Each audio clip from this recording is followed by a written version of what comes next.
Bom dia, bom dia, bom dia. Estamos dando início a mais um Helena e Mário Vitor e Helena, aqui pela TV 247. Hoje, terça-feira, 27 de junho de 2023, são exatamente 10 horas da manhã desta terça-feira. Bom dia, muito bom dia, companheira Helena Chagas. Bom dia, Mário Vitor. Bom dia, pessoal que está aqui com a gente nesta terça, cheia de eventos e acontecimentos. Pessoal que estava aqui no Bom Dia com a Daphne e que está acompanhando a gente, não vai embora não, fica aqui, que agora nós vamos conversar, né, Mário Vitor? Vamos conversar e temos muito assunto para falar. Nós temos que falar, vamos falar rapidinho, Helena, da live do presidente. Você assistiu? Você ouviu? Olha, eu assisti, Mário Vitor, um pedaço, porque quando eu entrei já estava começada, então eu vi um pedaço. Também. Depois eu tentei rever do início no YouTube e estava sem áudio. E eu vi, na hora que eu estava vendo, muita gente reclamando do áudio. Eu não sei se era um problema meu, do meu celular, que eu estava no celular, não sei se eu vi outras reclamações, não sei, eu sei que tem que acertar isso, né? Não pode ser. Não, o programa do presidente da República não pode ter falhas desse tipo, certo? Certo. Eu peguei um bom trecho do programa, grande, eu acho que vi quase tudo, e tinha realmente no início esses problemas de áudio, que depois melhoraram, e teve uma conversa daquele estilo, né, entre ele e o Marcos Uchoa, e no final ele fala, vamos ver se no próximo programa, ou nesse programa, a gente traz perguntas, e aí o Uchoa fala assim, vamos trazer perguntas do público. Eu acho que era isso que ele estava querendo se referir, a interação com o público, que até agora não foi possível. E a outra questão eu tenho a impressão que o programa lucraria se houvesse perguntas mais, digamos assim, provocativas, certo? Mais do estilo que você, Helena, e a equipe aqui do 247, Tereza, Lula e o Atushi, fizeram com o presidente. Foi uma entrevista magistral, exemplar, e que dá uma certa temperatura, né, muito, pode dizer assim, imprevisível na situação, né? Dá um tom, né, mais jornalístico ao programa, né? Acho que é isso que você está querendo dizer, né? Uma conversa, mas com um tom mais jornalístico. Acho que poderia ser legal. Um problema que eu vi nos primeiros, e que alguém até aqui lembrou a nós, nos primeiros eles já sanaram, que é a tradução simultânea em Libras, né? Que isso é muito importante. No programa de hoje, que eu vi, no pedaço que eu vi, já tinha ali o tradutor de Libras, não é? Então já sanou um problema. Agora, já que ao vivo, né? Eu acho até que poderia ser gravado algumas vezes para se adequar melhor à agenda do presidente, que eu vi o show falando, não, semana que vem, talvez ele já tenha viagem na terça, a gente vai ter que fazer uma adequação à agenda dele. Claro, a agenda de presidente é a agenda de presidente. Então, pode até fazer programa gravado no dia que ele for viajar, mas em sendo o programa ao vivo, eu acho que poderia facilmente, né? Bota aqui no YouTube e pelo chat você vai fazendo as perguntas, né? Poderia, na hora, são selecionadas as perguntas e poderia fazer o presidente responder. Eu acho que ficaria mais vivo. Vamos ver. Eu acho que foi já um progresso tão grande, um avanço tão grande fazer esse programa, não é? Já ter o presidente, que ele é um bom, excelente comunicador, não é? Falando com o público, que agora só precisa haver uns ajustes, não é? E também, Helena, um programa que é semanal, quer dizer, vai haver muitas edições desse programa, aperfeiçoamento certamente haverá oportunidade para fazer, e não deixa de ter um certo interesse essa ênfase que o programa tem imprimido na vida pessoal, na pessoa humana do presidente da República. né? Há um certo interesse nisso, de buscar por aí, mas eu acho que isso precisa ser temperado com provocações, com questões do dia a dia. O programa precisa gerar repercussão nos outros meios, sabe? Ele Isso. precisa. Você falou a E coisa certa, é isso. Eles têm que calibrar. Acho legal essa exposição pessoal, porque o Lula ele é simpático, ele é empático. Então, acho que realmente é importante mostrar esse lado do presidente, que é o lado né, que a população gosta. Mas eu acho importante também dar recados, não é, políticos importantes, que foram dados, por exemplo, no primeiro programa. Lembra, Mário Vitor? Ele falou do Minha Casa Minha Vida para a classe média, ele mandou recados ao agro. Então, eu acho que é preciso calibrar a mensagem política, que é o que vai repercutir ao longo do dia, não é? Nos outros meios, é o que vai gerar o quê? Notícia. Eu acho que o programa tem também que dar notícia. Olha, eu estou vendo aqui várias mensagens, não é, da questão da falha do áudio. A bem da verdade. Obrigada, Miriam. A bem da verdade. Miriam é nossa amiga de sempre. Muito obrigado às pessoas que estão no chat. Agora eu vou fazer aquele comercial. Por favor, compartilhem o nosso programa, a nossa transmissão, com as pessoas que vocês julguem que têm interesse, que merecem, que devem receber esse conteúdo, aquelas pessoas que vocês querem entabular uma conversa, enfim, reforçar as informações. Por favor, compartilhem essa nossa transmissão, enviem o link dessa nossa transmissão para essas pessoas, deem o like na transmissão do YouTube e, se possível, torne-se membro da TV 247, essa comunidade que é tão grande. Você pode se tornar um membro solidário pela chave. Como é que é mesmo a chave? Vou esperar aparecer aqui no rodapé, que ela vai aparecer logo. Olha, não está aparecendo aqui. Eu vou trocar até esse banner aqui que nós temos por um outro aqui, ó, que é esse aqui. Ó. Assine em Brasil247.com/apoio, ou seja membro. Você pode doar por Pix pela chave pix@brasil247.com.br. Pode enviar super stickers e super chats também. Feito o comercial, Helena, a bem da verdade, o Lula também falou do Plano Safra, falou do absurdo dos juros do consignado, que são juros escorchantes, que, segundo ele, beiram uns 30%. 30%, Helena, um empréstimo, como ele disse, um empréstimo garantido, que não tem nenhum risco. E falou também dos juros do BNDES, e falou desse sujeito que está no Banco Central, na presidência do Banco Central, esse cidadão que está na presidência do Banco Central. Então, daí eu tiraria mais uma reafirmação da posição do presidente Lula em relação à sua distância, à sua oposição e à sua inconformidade com a gestão da política de juros. É um discurso que ele tem feito constantemente, que tem sido muito importante. Não chega a ser uma notícia nova para as pessoas escutar isso. Aliás, a esse propósito, Mário Vitor, a gente não está entrando ainda no tema principal do programa, porque acontecem tantas coisas, né, de ontem à noite para cá. Saiu agora pela manhã a ata do Copom, e ela não foi assim positiva, como muita gente esperava. Não, na ata eles vão sinalizar de uma maneira mais firme a queda dos juros. Sinalizou, parece que de uma forma mais ligeira, não é?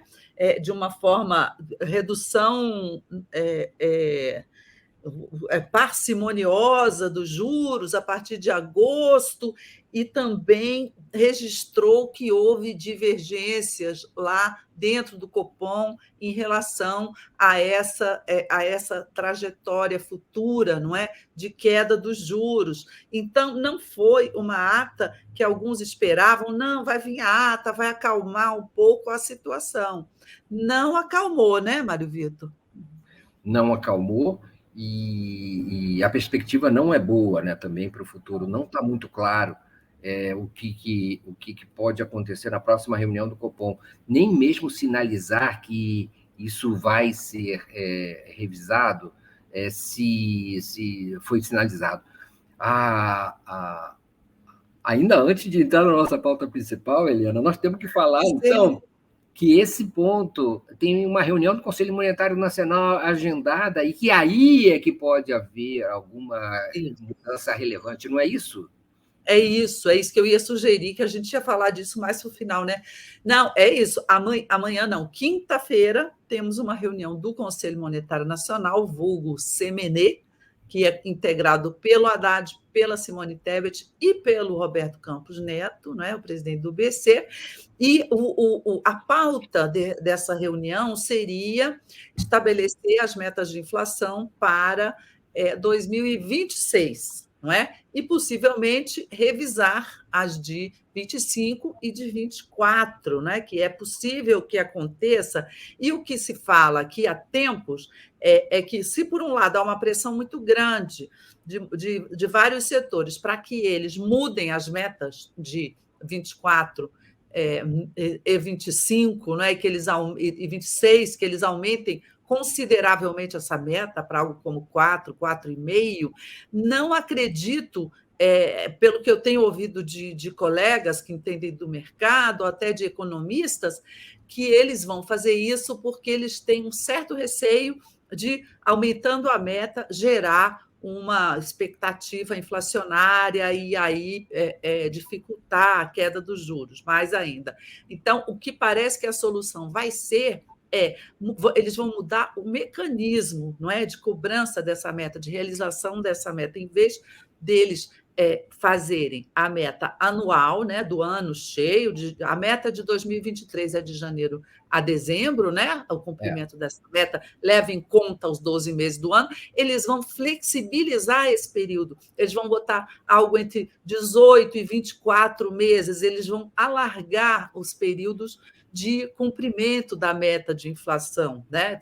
Lembrando que a meta tem banda para cima, banda para baixo, acredito que isso tem que ser considerado, e mudando esse mecanismo, ele dá conforto ali ao Banco Central para mexer na taxa de juros, é o que se diz. O Campos Neto, pelo que eu sei, não é favorável a essa mudança. Claro que ele não é, né? Claro, ele não é favorável a nada que possa facilitar a vida desse governo, né? No sentido de fazer a economia voltar a crescer e deslanchar. Porém, a maioria no CMN é do governo federal, né? Do ministro da Fazenda, mais a ministra do Planejamento. Então, se eles decidirem flexibilizar o prazo para o cumprimento da meta, isso será feito. E o que se diz por aqui é que é praticamente certa essa mudança. A ideia é fugir do ano calendário, é isso? Exatamente. E aumentar o prazo, em vez de 12 meses, é 18 ou 24. Exato. E mesmo isso parece que vai bater chapa no Conselho Monetário Nacional, né? E eu acho que também, Helena, é quase que obrigação de Simone Tebet e principalmente de Fernando Haddad fazer alguma coisa no Conselho Monetário Nacional que seja pertinente, que seja enfim, que seja coerente com a posição de oposição aos juros altos. Então, alguma coisa, eles falam, alguma coisa eles têm que fazer no Conselho Monetário Nacional na quinta-feira. Elizabeth Coutinho pergunta: seria possível declarar inconstitucional a taxa de juros no Brasil? É uma questão. Infelizmente, Elizabeth, eu acho difícil. Nós conversamos aqui ontem, eu e Florestan, com o ex-presidente da CNI, ex-senador, ex-ministro Armando Monteiro, né? E ele nos lembrou dos aspectos técnicos dessa independência do Banco Central. Eu acho que só pode que está na lei, não é? Que o presidente do Banco Central tem mandato e que ele e ele pode ser demitido, mas precisa de maioria absoluta do Senado. Apenas, tecnicamente, se ele tiver descumprido, né, metas, o que, aliás, o Campos Neto já descumpriu, né, gente? Isso aí já existe. Mas o fato é que você tem umas amarras legais aí, e não acredito que seja inconstitucional isso. Não, se eles aprovaram, o Congresso aprovou a lei está em vigor, não dá para você dizer que a taxa de juros é inconstitucional. Eu não sei se vocês se lembram, só quem é velho, É né, isso que eu ia Maria? falar, é isso que eu ia falar, fala Fala aí. aí como era a nossa Constituição quando ela foi feita em 88. Conta aí. Não, eu ia falar de outra coisa, Eliana. Já houve uma lei no Brasil que limitava o juro real no Brasil a 12%, não era isso? Era a Constituição de 88. Ah, era a Era Constituição. exatamente isso. A Constituição de 88, os constituintes de 88 resolveram tabelar os juros. E a gente viu, com o passar do tempo, que isso não dava certo, que não funcionou, né? Nenhum governo cumpriu. E aí, um belo dia, fizeram uma PEC, uma emenda constitucional, e derrubaram esse tabelamento dos juros, porque, né, era inócuo. E olha que não eram juros baixos, não. Eram 12%. Era 12%. Mas o Brasil já praticou juros bem mais alto que isso. Bem mais alto que isso depois da Constituição. Quando o Lula entrou, não sei se vocês lembram, o Meirelles botou os juros lá no primeiro mandato. 26%. Em 26%, exatamente. 26%. A Reinalda Tenório, só para registrar, o presidente Lula parece ficar meio perdido com esse modelo de entrevista, tipo, abre aspas, água com açúcar, fecha aspas. Minha impressão é que ele fica mais à vontade quando as perguntas são mais provocativas. Só para registrar em relação ao assunto anterior. É uma boa observação até. O Lula se sai muito bem quando ele tem pergunta dura ali, forte, pá, pá, pá. Nesse tiroteio ali, ele é ótimo, ele rebate muito bem. Na verdade, eu fiquei com a impressão no final que ele não só estava falando de perguntas do público, mas que podia ser que ele estivesse falando assim, de perguntas, digamos assim, mais desse tipo, provocativas, sabe, Helena? Perguntas que lidassem com, não com aquele, vamos dizer, com aquele contexto que ele está acostumado a falar de comida, de como é que é em casa, de família, mas também que mostrar a energia que ele tem na cabeça.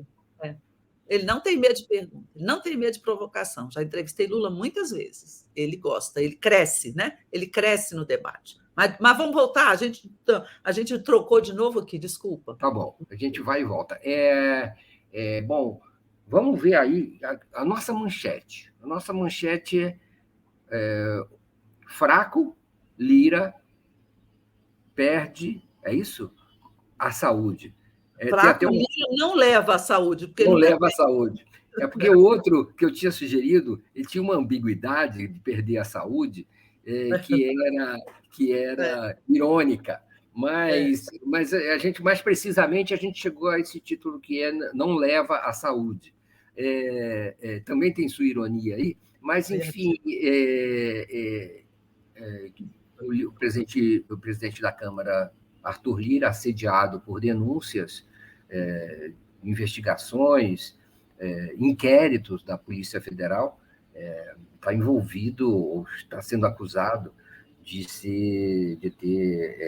participar de um esquema que seria de desvio de recursos, de concorrências e de emendas, de kits de robótica para o estado de Alagoas, do qual participariam o seu auxiliar, colaborador, Luciano Cavalcante, e que envolve depósitos pessoais ou transferências pessoais de cerca de 650 mil para gastos do presidente da Câmara, 650 mil reais ao longo de alguns meses, e também a descoberta daquele cofre, né, com armário com 4 milhões de reais na residência do motorista. Enfim, todo um esquema aí que parece ter abalado bastante, não é, as possibilidades de o Arthur Lira seguir pressionando o governo. Mesmo assim, o Centrão quer o Ministério da Saúde e vem desgastando a ministra Nízia Andrade. Não é isso, Helena? Isso mesmo. Trindade, desculpe. Trindade. Olha, eu acho curioso isso, né? Nós temos aqui uma situação que eu chamaria de o paradoxo de Lira. Por quê? Porque a cada dia a gente vê, e a imprensa até dá, ainda que meio que secundariamente, avanços nessas investigações sobre os desvios de recursos lá na compra dos kits de robótica, não é? Criados, né? Ou criados não, mas o dinheiro, né, para isso foi mobilizado pelas emendas do orçamento secreto, inclusive do próprio Lira. Então, a cada dia você descobre mais ligações. Você já descobriu que o carro que o sujeito usou para distribuir dinheiro, para pegar dinheiro, foi usado na campanha do Lira. O secretário, assessor próximo do Lira, esse Luciano Cavalcante, está diretamente envolvido. Nesse fim de semana, descobriram os papéis que têm assim, de pagamentos com o nome do Lira ali ao lado, né? Arthur. Então, e o repórter foi checar esses pagamentos e descobriu realmente que envolviam, não é, coisas do Lira, tipo hotel, carro, despesas desse tipo. Então, a investigação está se aproximando dele. Não sei se vai continuar agora que foi transferida para o Supremo. Mas por que foi transferida para o Supremo? Porque o nome dele está aparecendo e ele tem o foro privilegiado. Ao mesmo tempo que você tem isso não está sendo escondido, isso está saindo. Embora também não esteja ali no destaque das manchetes, nas primeiras páginas, muito e tal.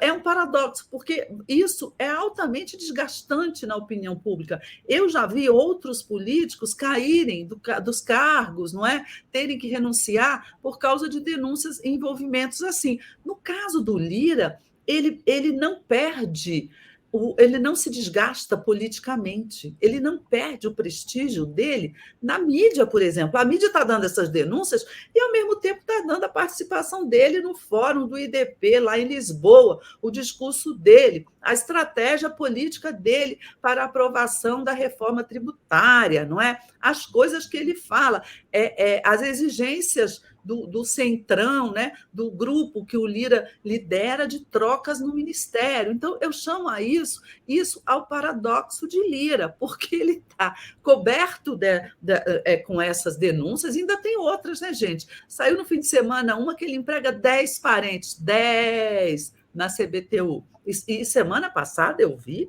um vídeo, enfim, eu acredito que verdadeiro, mas com denúncias escabrosas de quem? Da ex-mulher dele, não é? Inclusive de agressão pessoal contra ela.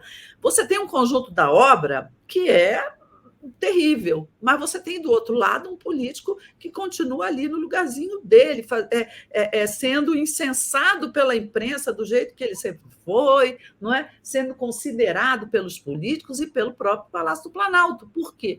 Porque essa semana o Planalto se prepara para demitir a Daniela Carneiro e colocar lá o Celso Sabino, que é do União, uma indicação do Lira, não é? Que o Lira manda no União, um sujeito muito próximo do Lira, que irá para o Ministério do Turismo. Só não foi ainda por quê? Porque a espertinha da Daniela aproveitou que o Lula viajou, pegou um avião para Lisboa e vazou na multidão. Só volta aqui na quinta ou na sexta, então para ser demitida. Mas você está vendo isso, essas concessões todas, e, inclusive, eles continuam encorajados, não é, para cobrar o Ministério da Saúde, mas eu acho que nesse caso vocês, obrigada, Ana Clara, nesse caso você vê que o Ministério da Saúde, o Lula não vai poder dar, nem que ele quisesse a essa altura. Por quê? Não sei se vocês repararam, uma reação incrível nas redes sociais, não é? Não sei se a hashtag era Nízia fica, uma coisa assim, né? Houve uma reação muito grande, né, à possibilidade de demissão da Nízia para entregar a saúde ao Centrão. A própria Nízia Trindade se encorajou. Ontem à tarde ela deu uma entrevista ao Bernardo Melo Franco, do Globo, na qual ela reage pela primeira vez, né, ao modo dela, porque ela não é uma política, ela é uma técnica, né?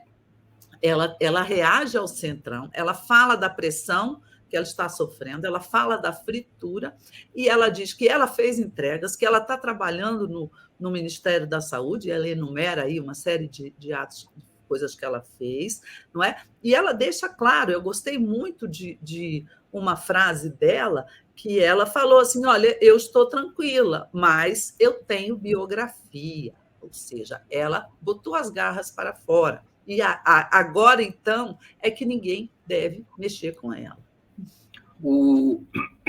São várias questões aí, né? Primeiro o Lira, depois a Anísia, mas todas estão ligadas. O Lira, bom, realmente, aliás, vale notar a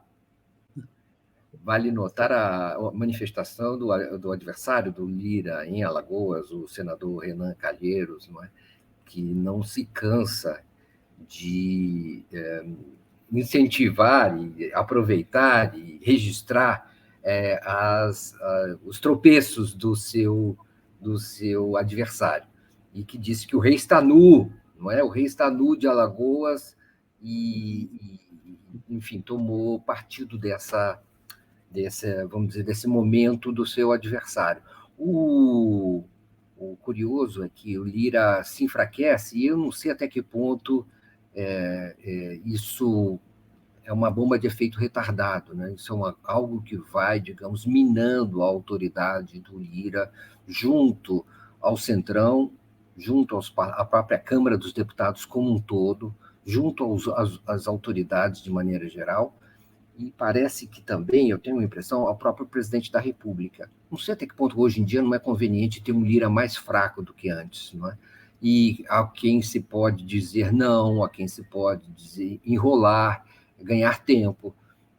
Então, é isso. Quanto à mídia, é claro que o Lira é o grande porta-voz das opiniões desse consórcio oligopolizado da mídia que é antipetista, majoritariamente, quase exclusivamente antipetista, e que usa o Lira como uma espécie de alavanca para vocalizar suas opiniões e sua oposição ao presidente Lula e ao PT, de maneira geral, ao governo da Frente Ampla. Então, o Lira é muito instrumental, e não é bom que ele seja tão enfraquecido assim para esse tipo de trabalho. Então, por isso que, não é, Helena, que o noticiário sobre isso é rebaixado para baixo da dobra nas páginas dos jornais, para registros episódicos, sem o impacto que eles podem ter. O furo a respeito dos depósitos para a conta de Arthur, né, em nome de Arthur, foi dado pela revista Breno Pires, a revista Piauí. A revista Piauí no fim de semana. Não é? Isso. E relativamente à dimensão das denúncias, você tem razão. A explicação política é essa, não é? Há uma espécie de aliança estratégica entre Lira e esses veículos de comunicação. Na verdade, ele é o principal líder, o representante dessas opiniões. É importante reforçar do ponto de vista da mídia, porque ela representa talvez a principal oposição ativa, mais funcional em relação ao governo Lula, né?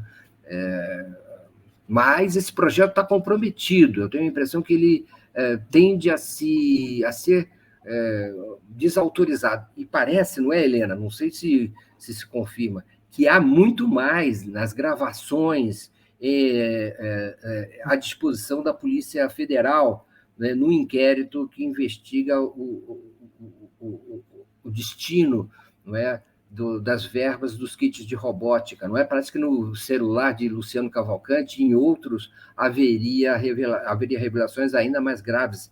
É isso? Eu ouço dizer que sim, não é? Agora, estamos num momento curioso. Você vê, eu não entendi bem, claro, tudo bem, o Arthur, aparece o nome do Arthur, e aí a investigação vai imediatamente para o Supremo. Eu não sei se essa ida para o Supremo, se ela afeta a investigação, porque a investigação ela tem sido muito célere, né? E sempre com vazamentos ali constantes atingindo o Lira. Eu não sei se a ida para o Supremo não irá, talvez, tornar esse processo mais demorado. Lembremos que o Supremo, há dias atrás, arquivou um processo contra o Lira, absolveu-o.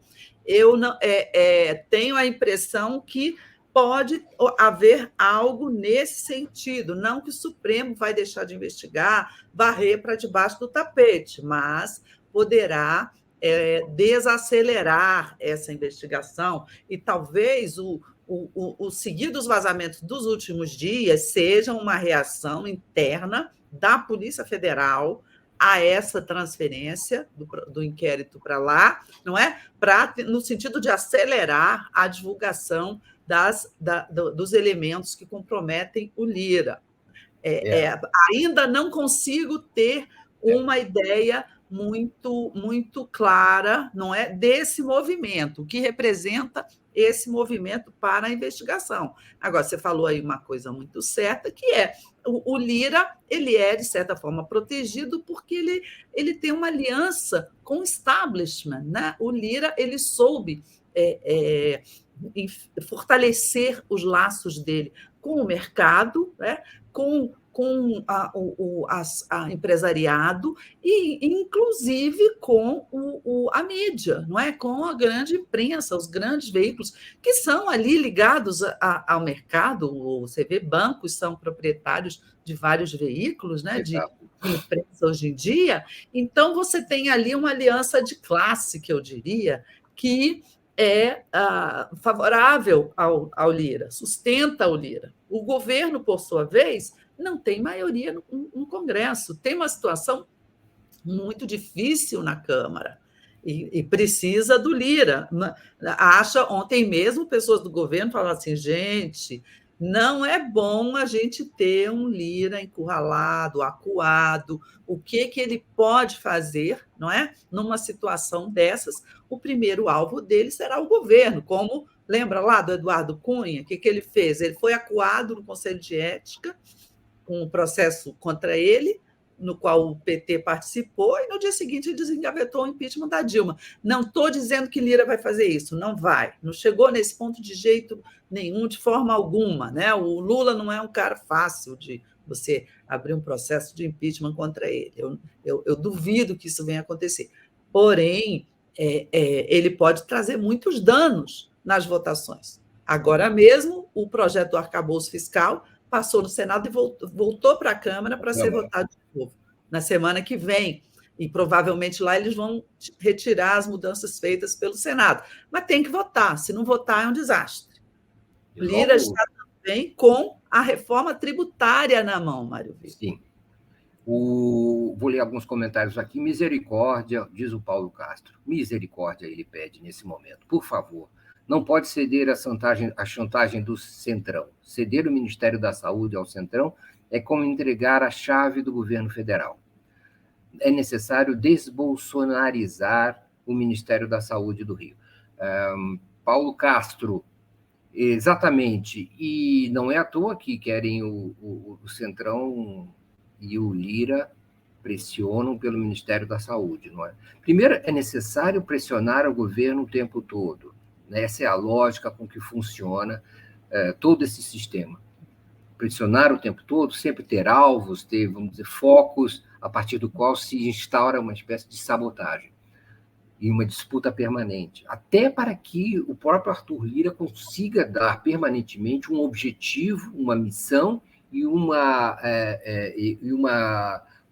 enfim, algum tipo de ponto de galvanização, de mobilização da sua base parlamentar, e uma promessa de futuro.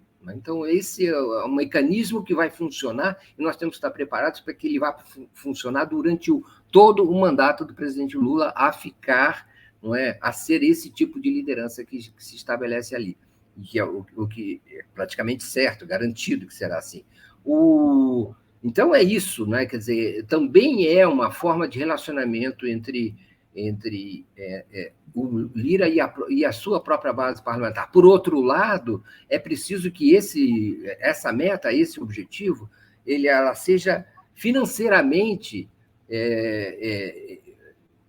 poupuda, e não é à toa, não é? O Ministério da Saúde é esse local.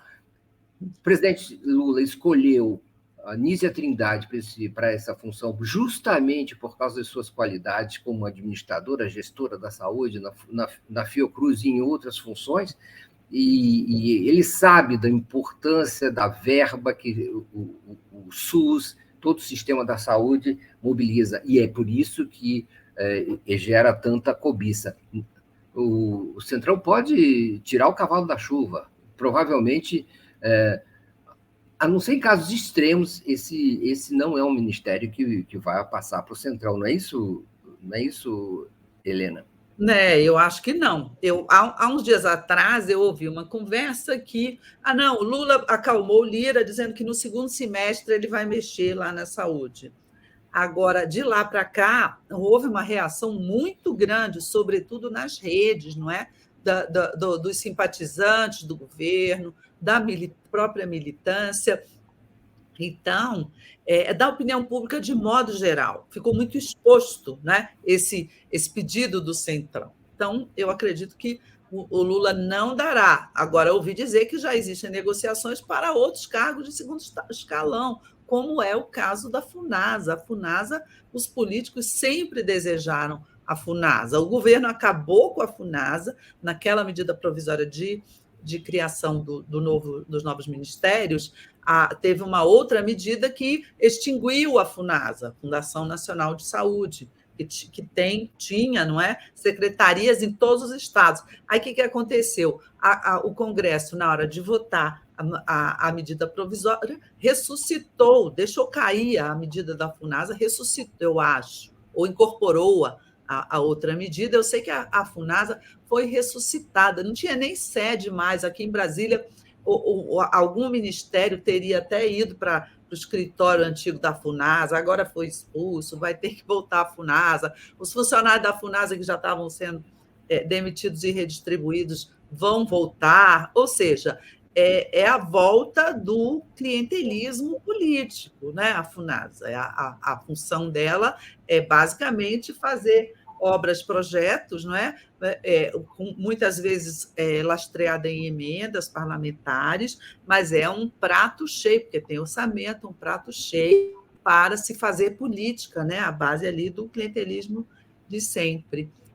Enfim, acho que o presidente Lula vai ter que lidar com esse tema nos próximos dias, vai substituir o ministro do Turismo e vai ter que, naturalmente, deixar mais claro ainda que não vai tirar a Nízia Trindade. Haver a pauta do Congresso, né, também o que tem pela frente, e antes da gente passar para o próximo assunto, o Paulo Castro pergunta qual é o interesse na saúde, o Bruno Diegues... Dinheiro, Paulo, dinheiro, muito dinheiro, orçamento. Tá? O pessoal do Centrão sempre fez a festa ali. Alguém aqui falou do Ricardo Barros, ó, aqui é o Bruno, né, Diegues, ó, é o capo Ricardo Barros que deseja voltar ao ministério. Então, é esse o tema, não é? A Olivia Hessler fala, e a gente agradece as mensagens de todos, viu? O Lira tem muito a esconder, por isso não viajou com o Lula, Helena, Mário. Não, acho que ele não viajou com o Lula. Eu não sei se acho que ele não foi convidado para essas últimas viagens, não.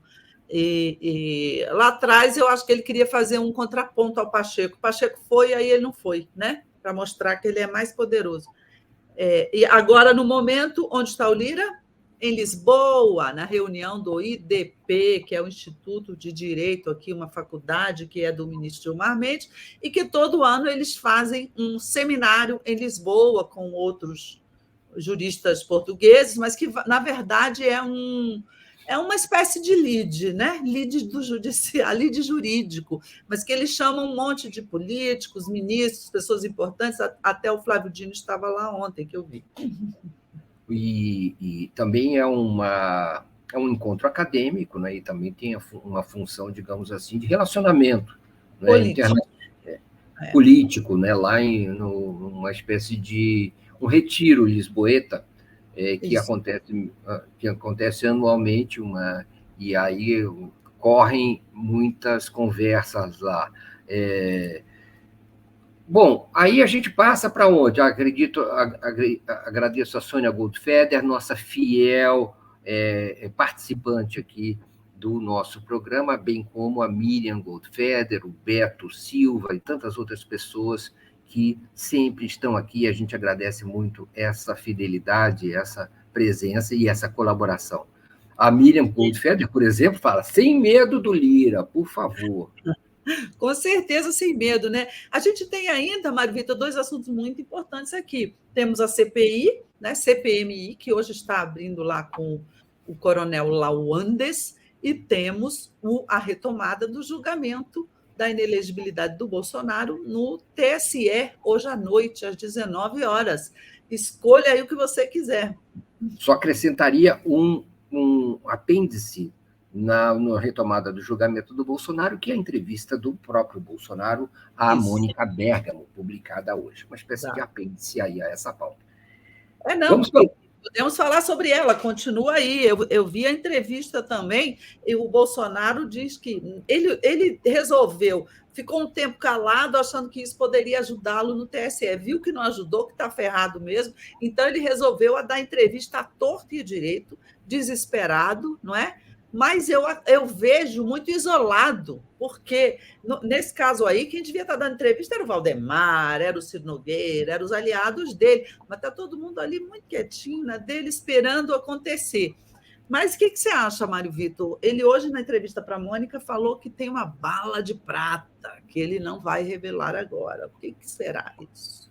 Ele fala que é uma bala de prata eleitoral, não é? É uma bala de prata para a eleição, não é? Se eu não me engano. Não é exatamente em relação à questão do destino dele que ele terá no julgamento que prossegue hoje. Não é? É uma boa questão, e eu fiquei também com, digamos assim, com essa curiosidade: qual será essa bala de prata? Nem sempre as balas de prata do Bolsonaro correspondem à realidade, né? Às vezes ele inventa certos artifícios que simplesmente são, como se pode falar numa linguagem muito que ele gosta muito, o tiro sai pela culatra. Então, eu não sei exatamente o que poderá ser. Será que ele quer se candidatar mesmo assim? Enfim, ele também ele está especulando a respeito de como é que vai ser o poder dele nas eleições, né?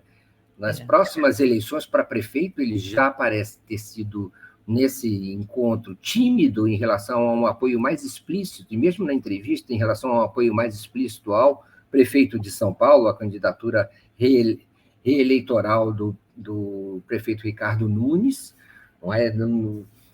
Sem o entusiasmo e uma posição mais positiva que ele pudesse ter nessa candidatura, um engajamento de primeira hora, mas ele parece ter uma consciência de que terá muito poder no futuro e de que terá uma influência grande nos destinos, vamos dizer assim, eleitorais do futuro. Ainda manifestou talvez uma esperança exagerada de que pode ser que ele vença no TSE. Não sei se você reparou isso. Ele ainda foi, digamos, evasivamente positivo em relação a ter algum futuro nesse julgamento que prossegue hoje. Prossegue hoje com o término do voto, da leitura do voto do ministro Benedito Gonçalves e com a enigmática posição que poderá assumir o ministro Raul Araújo, se ele vai pedir vistas para ganhar tempo ou não. Helena. O Bolsonaro, na entrevista, né, ele não quis nem definir assim, quem será o seu sucessor, né? Não quis para quê? Porque no momento em que ele diz meu sucessor é a Michelle, meu sucessor é o Tarcísio, ele acabou de vez. Então, ele tenta manter a chama acesa de que ele ainda pode ganhar no TSE e de que ele, sobretudo, eu acho, e talvez essa conversa de bala de prata esteja relacionada a isso, é um recurso que ele quer fazer, não é? Que ele deverá fazer contra a decisão do TSE. Acho que aí você só tem é o Supremo Tribunal Federal, ou o bispo, né? Não sei, reclamar com o bispo, porque ele não tem mais aonde recorrer. E a gente sabe que a composição do Supremo, não, hoje em dia, não é nada favorável ao Bolsonaro. Então, o que todo mundo diz é que ele vai apresentar recurso, com isso ele vai tentar ganhar tempo, enquanto ele está recorrendo, ele tenta passar a ideia para o bolsonarismo, né? Para os seguidores dele, de que ele ainda está ali no jogo, ainda está tentando, batalhando, e com isso ele adia um pouco, né, a unção desse sucessor dele. Mas eu acho que isso aí é tudo lero-lero. O Bolsonaro, todo mundo sabe que ele é de bafo, né, de bravata. Ele já falou não sei quantas vezes que tinha coisas semelhantes a essa, né, bala de prata. Ele disse que tinha provas de que a urna eletrônica tinha sido fraudada, lembra, gente? Ele nunca apresentou nada que ele prometeu apresentar. Então, me parece que isso é uma maneira dele, que percebeu que está perdido ali no TSE, de tentar se manter vivo ali, vivas as chances dele vir a se candidatar. Porque, para um político, a inelegibilidade é uma espécie de morte. Né? Todo mundo diz que o Bolsonaro vai ser importantíssimo eleitor, cabo eleitoral. Vai, mas isso é limitado no tempo. Ele ficando inelegível, ele sai do jogo. Isso é muito ruim para ele. Ele é visto como uma carta fora do baralho. Então, ele pode até, porque ele tem uma fatia lá radical de 15%, 20% do eleitorado, que é algo imenso para um político. Então, por enquanto ele tem isso, ele vai na eleição municipal, diga, olha, vota nesse aqui, é meu candidato, vota naquele ali. Ele pode ter isso. Na eleição presidencial, ele tem condições de negociar, não é? Negociar com o candidato da direita esse apoio dele, negociar, enfim.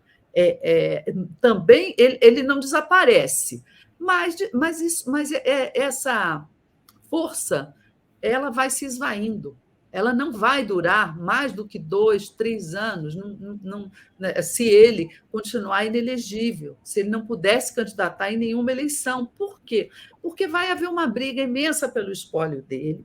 Outro político de direita, que a gente não sabe quem é, falam que é o Tarcísio, que pode ter o apoio do centro, em 26 e ser um candidato forte, pode ser o Zema, pode ser o Ratinho, etc., etc.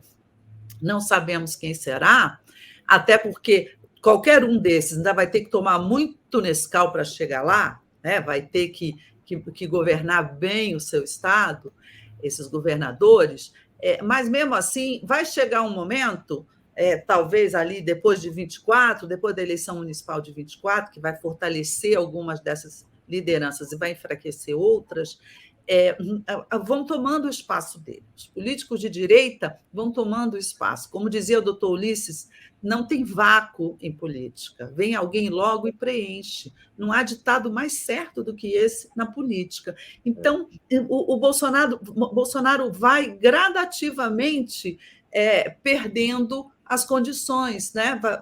Vai tendo aquela morte política, ainda que seja lenta. Mas o eleitor dele vai falar, não posso mais votar nele, agora então vou votar no Ratinho Júnior. Né? Ainda como detalhe, Helena, cara Helena, ele fala que repete a mentira de que é impressionante o vício dele na mentira, né?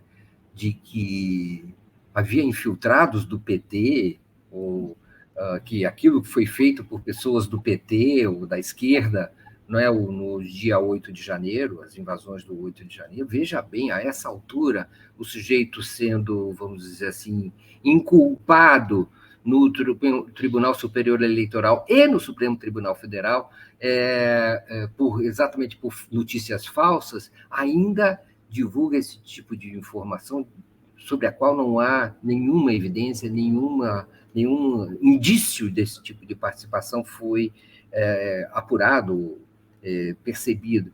Fala que o terrorista que tentou explodir um caminhão de combustível é um imbecil, não é? Se afasta dessa pessoa, e minimiza, né, o que aconteceu. Ao mesmo tempo, ele diz que houve infiltrados, ao mesmo tempo, ele minimiza, não é? Dizem que foram presos senhorinhas e senhores, não é? Que aquelas pessoas que fizeram aquilo eram. Ao mesmo tempo, ele joga a culpa, diz que são infiltrados, ao mesmo tempo, diz que são pessoas inofensivas. Enfim, e termina dizendo que pode ser corretor de imóveis em Miami. Exatamente. Ele chama de imbecil o George Washington, que botou a bomba. Ele tenta se distanciar, mas é quase impossível diante da quantidade de ocasiões, né, em que o Bolsonaro praticamente incitou as pessoas a darem golpes, etc. Como o Mário Vitor disse, hoje à noite ainda não termina o julgamento, vai ser o voto do ministro Benedito Gonçalves, que dizem que tem mais de 400 páginas e que vai levar umas 4 horas para ser lido e dado. Então, talvez o Raul Araújo nem tenha a chance de votar hoje, talvez fique para quinta-feira todos os votos. Ou de não votar, né? Hã? Ou de não votar. Ou de não votar, não. Ele não vai ter a chance de votar hoje, possivelmente, né? Ou de não votar, ou de pedir vista, né? Como você está falando. Mas o que a gente ouve dizer lá, fontes próximas do TSE apostam, as apostas, né? Digamos assim, que não vai haver pedido de vista, porque o Alexandre conversou com esses ministros, Cássio e Raul. O Cássio é o sexto a votar, então não teria menor sentido ele pedir vista num julgamento já definido. O Raul Araújo, como o primeiro, poderia atrasar por 60 até 90 dias o julgamento, mas dificilmente fará isso, porque ele terá aquele peso, né, do sujeito que está protelando, fazendo uma manobra protelatória. Ele é um ministro do STJ, ele tem ainda uma carreira jurídica longa pela frente, ele não vai querer se desmoralizar, não é? Com uma decisão claramente política, claramente partidária, não é? Se ele pedir vista. Até porque, se ele pedir, na mesma sessão, os demais ministros vão informalmente declinar seus votos, dar seus votos. E aí vai ficar claro que o resultado é contra e que ele está pedindo vista para atrasar esse veredito. Então, acho que isso não vai acontecer, não. Vamos ter paciência e torcer. É provável, né, que esse julgamento já se encerre na próxima quinta-feira, ou seja, ao final dessa semana, Bolsonaro já estará inelegível, minha gente. A Tereza Cristina manda um superchat dizendo: mesmo que deem as coisas que eles pedem, eles seriam um centrão, eles não se tornam aliados. Isso é uma ilusão. Não adianta nada ceder. Está certíssima, certíssima. Não acaba nunca. É um poço sem fundo. Exato. E, bom, ainda sobre o tema Bolsonaro, ele está passando a impressão de, ao contrário do que acontecia antes, ele ter uma estratégia. Você percebeu isso? A impressão que ele precisa combater e desfazer é a de que é sangria desatada, sabe? A liderança dele. É quase como se ele dissesse assim: eu serei um Bolsonaro diferente, um Bolsonaro estratégico, um Bolsonaro com uma missão a longo prazo, que tem a capacidade, que tem herdeiros que vão dar continuidade ao meu projeto e à minha liderança. E isso não deixa de ter um elemento de desejo, né?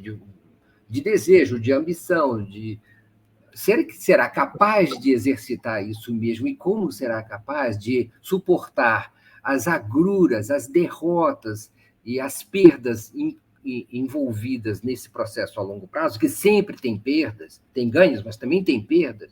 Isso nós vamos ter que ver no dia a dia. Mas isso corresponde a um certo projeto que é de um grupo maior, eu tenho a impressão. Não é só um projeto do Bolsonaro, há um projeto maior da extrema-direita brasileira, talvez até tentando se temperar um pouco, no sentido de manter esse espaço, ocupar esse espaço e, ao longo do tempo, preparar um retorno. Não te parece, Helena?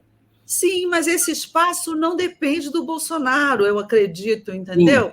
Esse concordo. espaço da direita, extrema-direita, tudo bem, Bolsonaro destampou a panela, a caixa, os bichos, os monstros saíram para fora. Eles agora sabem que eles não voltam, porque tem uma fatia do eleitorado que é radical e que é extrema-direita. Né? O bolsonarismo amanhã pode se chamar outra coisa, outro nome qualquer, vai aparecer outro líder, não é? Da extrema-direita. Agora, o desafio deles é manter a direita, aí eu já digo, aglutinada, não é? Não deixar se fragmentar em 1000 pedacinhos. Por exemplo, se tem um pedaço em 26, um candidato da extrema direita, aí o Braga Neto, o general Heleno, entendeu? A Damares, e aí tem um outro da média direita, como o Zema ou o Tarcísio. Aí o Tarcísio não ia entrar numa furada dessa sem o apoio do Bolsonaro, né? E aí tem um outro do centro, como o Eduardo Leite.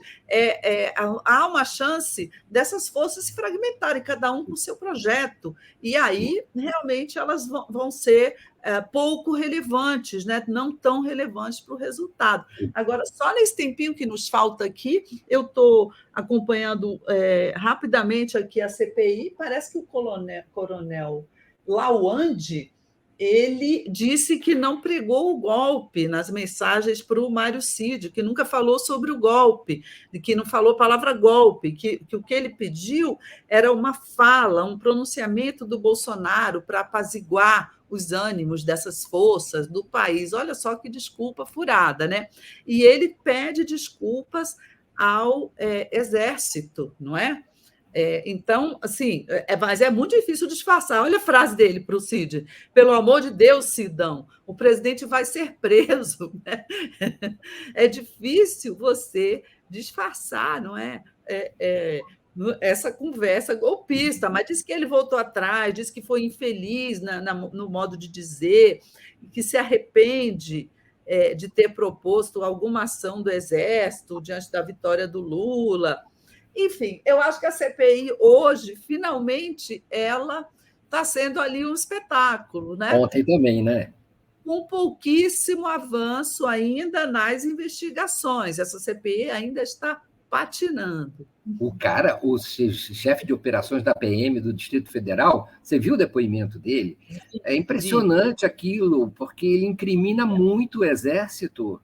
Ele diz que os caras, os golpistas, estavam ali planejando mesmo nos acampamentos na frente do Exército, mas que ele, PM e outras forças, Polícia Federal, não podiam fazer nada porque o Exército não deixava eles entrarem ali. E outra coisa, bom, não deixar o Ministério ativo. E a gente tem que lembrar que o Braga Neto é importante, porque ele também é réu no julgamento de hoje, do TSE, certo? E ele provavelmente será excluído dessa inelegibilidade. E isso é importante e relevante porque ele é potencial candidato bolsonarista à Prefeitura do Rio de Janeiro no ano que vem. Ou seja, trampolim para uma eventual candidatura presidencial em 2026, como você acabou de mencionar. Se ele for bem sucedido na eleição, e tem alguma chance, no Rio de Janeiro. Então, mesmo que ele não seja, mesmo que ele não ganhe, né? Ele vai aparecer, ele vai ter votos, pode ter bastante voto, vai entrar na briga, é isso que eu digo. A partir da inelegibilidade, todo mundo vai querer o lugar do Bolsonaro. E, na verdade, né, o que a CPMI aponta o tempo todo é para o envolvimento do alto comando do Exército, principalmente dessa força, na tolerância, se não no incentivo às manifestações golpistas. Né? Então, tudo isso, onde vai parar esses envolvimentos desses comandos militares, como foi mostrado ontem? Algum tipo de providência será tomada em relação a essa acusação feita pelo coronel Naime, da participação do Exército? O problema é que a acusação dele é assim: o Exército, os comandantes, ele não dá nome aos bois, você não tem quem, né, punir ali, fulano de tal, foi o fulano que não deixou. Não me parece que ele tenha citado nomes, eles são espertos, esses caras, já joga a culpa para cima, mas não diz quem é. Exatamente. Mas eu não sei se isso não ensejaria a obrigação de algum tipo de procedimento investigatório, sabe? Mas... Já está tendo, o Supremo está investigando, está todo mundo investigando, a questão é chegar lá. Porque esse alto comando que está aí, 90%, 80% dele é o alto comando que estava lá e que tolerou tudo. Então, isso me leva a pensar o seguinte: se não há uma articulação entre Braga Neto, alto comando que permaneceu, Bolsonaro, candidaturas, projeto político a longo prazo, partido militar, sei lá, o que seja. Eu acho que não, porque o comandante... No Exército houve renovação, né? O comandante é outro, não é nem aquele que foi indicado no final do ano passado. Me parece que, enfim, o que o Lula está mandando fazer lá dentro é a limpeza. E acredito que isso aí não vai dar vida fácil para o Braga Neto ali dentro, né? Para apoiar uma candidatura Braga Neto ali, não. Vamos ver. Vamos ver. Chegamos às 11 horas, são 11 horas em ponto, final do nosso Helena e Mário Vitor e Helena desta terça-feira. A gente volta na próxima quinta-feira, nesse mesmo horário. Muito obrigado pela audiência, pelas manifestações. E não é, Helena? Quinta-feira estamos de volta, não é isso? Quinta-feira estamos de volta, quinta-feira que será dia 29 e que provavelmente será o último dia do julgamento do Bolsonaro no TSE. Até lá, obrigada por terem ficado aqui com a gente e voltem na quinta. Quinta-feira, último dia do julgamento do Bolsonaro no TSE, também início, vamos dizer assim, logo de julho, e aí, julho ainda tem muita movimentação no Congresso, não é isso, Helena? Por exemplo, a reforma tributária parece que já vai entrar em pauta logo na primeira semana de julho. Então, primeira semana ainda tem movimento, depois eles entram num recesso branco. Altas emoções. Até quinta-feira, muito obrigado. Fiquem agora com o Giro das 11. A gente volta na quinta. Tchau, tchau, muito obrigado. Beijos a todos. Beijo. Beijo a todos.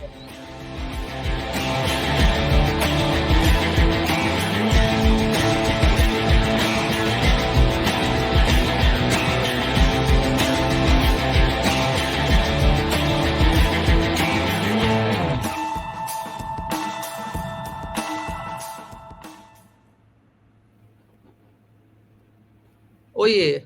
Oiê, querida. E aí? Até que a gente deu uma segurada, né? A gente segurou direitinho, né? Não estamos fazendo feio, não, mas acho que a gente vai ter que mudar, voltar ao esquema antigo. A gente perde muita audiência no YouTube depois, sabe? Tá bom. A gente fica com isso aqui, esses 3.200. Não, você tem razão. O Léo esteve aqui semana passada, eu conversei com ele, ele disse que para ele é absolutamente indiferente. Indiferente, não tem. Eu perguntei se tinha algum peso para ele, né, para o site. Não tem. E acho que para ele é melhor a gente ter mais audiência, né? Como a gente tinha antigamente. O problema que eu acho, acho que não adianta a gente entrar agora, tipo, semana que vem, na outra, enquanto não resolver essa crise do site de ilustrador, desse povo aí que faz link, que faz thumb para a gente. Você vê que isso aí está péssimo, né? Eu acho que eu descobri que a gente ainda está ao vivo. Eu esqueci de desfazer. Alguém é que sumiu o meu botão aqui. Não acredito. Estou ouvindo vocês. A Sara me mandou uma mensagem, mas eu não estou vendo que a gente está ao vivo, não. Eu acho que alguém explicou para nós. Assim, o pessoal está ouvindo. A gente está assim. Eu não tenho botão para desfazer. Aqui, vamos procurar aqui. Ao Você vivo. Viu? Não, tem só aquele negocinho ao vivo aqui. Gente, espera aí, tá? Nós já vamos desligar vocês. Espera aí. Eu não recebi o botão, algum problema. A Sara falou aqui comigo também, olha, e o problema é, estão conversando, ainda bem que não é nada demais. Como desliga? Eu vou perguntar para ela, como desliga? Se eu sair do estúdio, não quer dizer que a transmissão acabe, mas a gente pode sair do estúdio juntos e... acho que é o jeito. Aí o Ezequias fala assim: desliga o computador. Bom, podemos fazer isso também, podemos. O problema é que eu é que não tenho mesmo. Se você não tem botão para desligar, eu é que não vou ter. Aqui, ó, sair do estúdio, parar câmera, configuração, não. Então, você está vendo um botão aqui que desliga? Não veio para mim. Não Não, sei. não tem ali no extremo, na direita ali, não? Não tem. Na minha tela, na sua não tem, né? Na tela superior do lado direito. No superior. Ela superior do lado direito. Vamos Não tem. tentar. Não veio. Não. Eita. Acaba não, que tá bom. Olha aqui, eu vou falando. Que máximo, adorei ver essas conversas de bastidores. Que bom, né, gente? A nossa conversa de bastidor é sempre em benefício do nosso produto final, do nosso programa, para que vocês vejam mais, para Você que. viu o comentário da Penha Costa aqui, ó? Gente, ao vivo é assim mesmo. Ontem no Conde, a empregada foi avisar que o gás acabou. Espera aí, deixa eu ver se a Sara respondeu aqui. Olha, Não. assim, ó, é isso que nós estamos falando, Paulo César Ribeiro. Parte superior direito tem que começar a transmissão e encerrar a transmissão. Não tem, hoje não Exatamente, não veio. tem esse botão, entendeu? A Algum gente não bug na. recebeu isso. Eu posso Não desligar sei o computador, se sair Sônia, do mas estúdio, gente, eu não sei o que vai acontecer, porque sair do estúdio, a transmissão do site, não é? continua. O site vai continuar em transmissão no YouTube. Aí Eu não sei eu vou entrar no StreamYard e vou fechar o StreamYard, tá bom? E mas aí aí. você vai sair do estúdio, filho. Mas não no YouTube, Entendeu? exato. E eles não vão continuar, será? Bom, mas aí eles dão um jeito de fechar, certo? Porque eles não deram botão para a gente, né? Eu adorei o nome, chama a Daphne. Então, a Daphne resolve tudo. Ótimo. Estou adorando vocês. Tá bom, gente. Ainda bem Até. que a gente estava Então, tranquilo, ótimo. tranquilo, nós sempre somos tranquilos e É, felizes da vida. Então, felizes, né? É assim, gente, é assim que é é mesmo. assim que é a vida. Então, vamos, ao mesmo tempo, Olhar, né? um beijinho para você e para todo mundo. Vamos lá. 3, 2, 1. No 1, a gente sai do Tchau. estúdio, tá bom? Tchau, 3, até. Beijão. 2, Tchau. 1. Tchau. Tchau.